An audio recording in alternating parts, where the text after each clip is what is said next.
Welcome to In the Workshop. Or should I say, welcome to In my Kitchen. And in my kitchen I have two Hornby Stephenson'S rockets on the mantelpiece. I've had these for years and they're okay, they're just nice looking things, but they don't really work very well.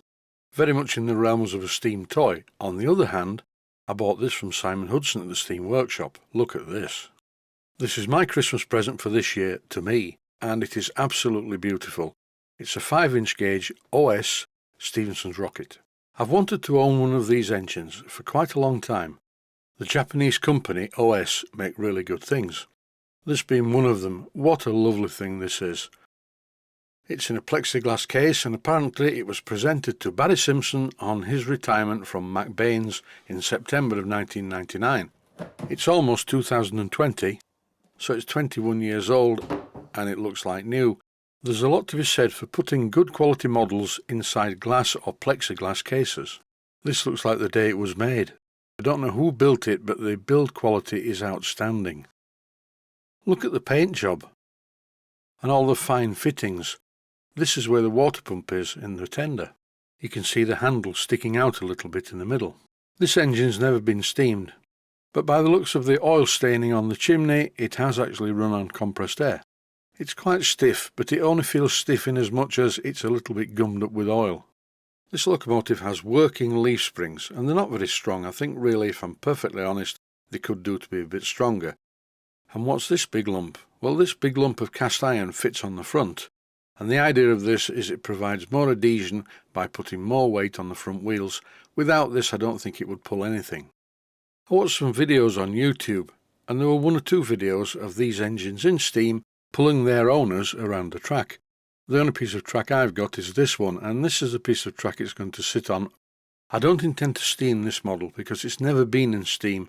When I look inside the firebox, you can see paint overspray, and there wouldn't be any paint overspray in there if the engine had had a fire in the firebox, whether it be gas or coal. Let's have a look underneath it. I've taken it out of the case and off the track, and now the engine's on its side on a lot of bubble wrap to prevent damage. At first I couldn't figure out the valve gear on this engine. I mean, what's happening here? Are the eccentrics not clamped to the axle? No, they're not. They're spin free.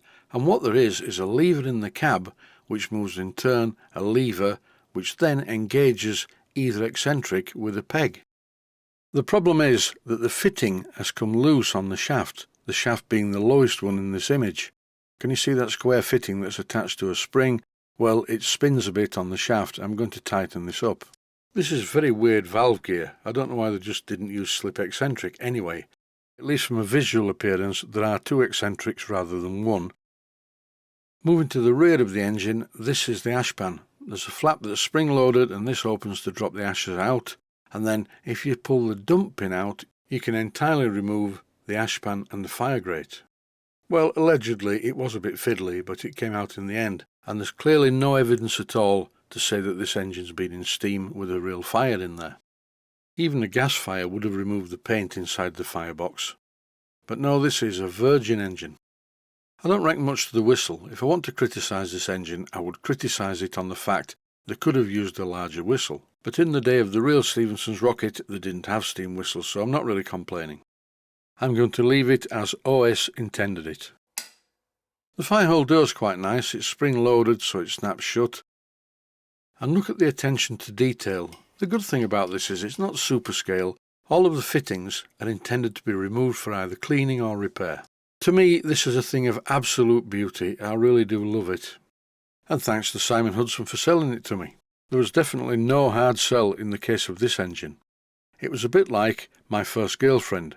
The excitement of a first girlfriend is something that you remember all your life.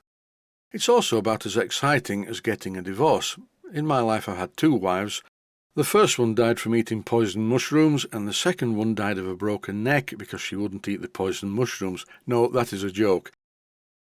The truth of the matter is, it's about as exciting as getting your final divorce papers through. I've had two wives and two divorces.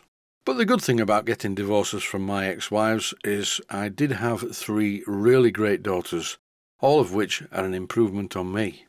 Not just the fact that they're better looking, obviously, and they're really good at what they do in life. I'm very proud of all 3 of them. I couldn't have done any better than this. Well, maybe I could have got a 7 1/4 inch gauge Stephenson's rocket, but no, this one is an OS, and that's the main thing. It's absolutely beautiful, and I'm not going to sell it, I'm going to keep it. This, by the way, is an OS engine. This is an OS FS60, one of the first commercial model aircraft 4-stroke engines. I have a couple of these and they're really good, and they still work. I've flown radio-controlled model aircraft with them. By the way, I will be running this on compressed air and adjusting and fixing the reversing mechanism. For me, form has to follow function. It's no good having a glass case model unless I know that it works perfectly when it's not in the glass case. For the moment, this is where the engine is going to live, on a very broad window ledge in the kitchen. The Stuart 5A twin is temporarily sat on a chair, but this will be going into the workshop shortly. And once again, here's the excellent plaque that was sent to me by Norman. I really do like this, I like the style of it. But now when I eat my breakfast every morning, I can stare lovingly at this.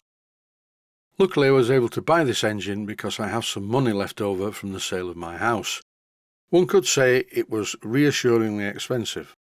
But from my point of view, I feel it was well worth it for a thing of this quality that will never depreciate.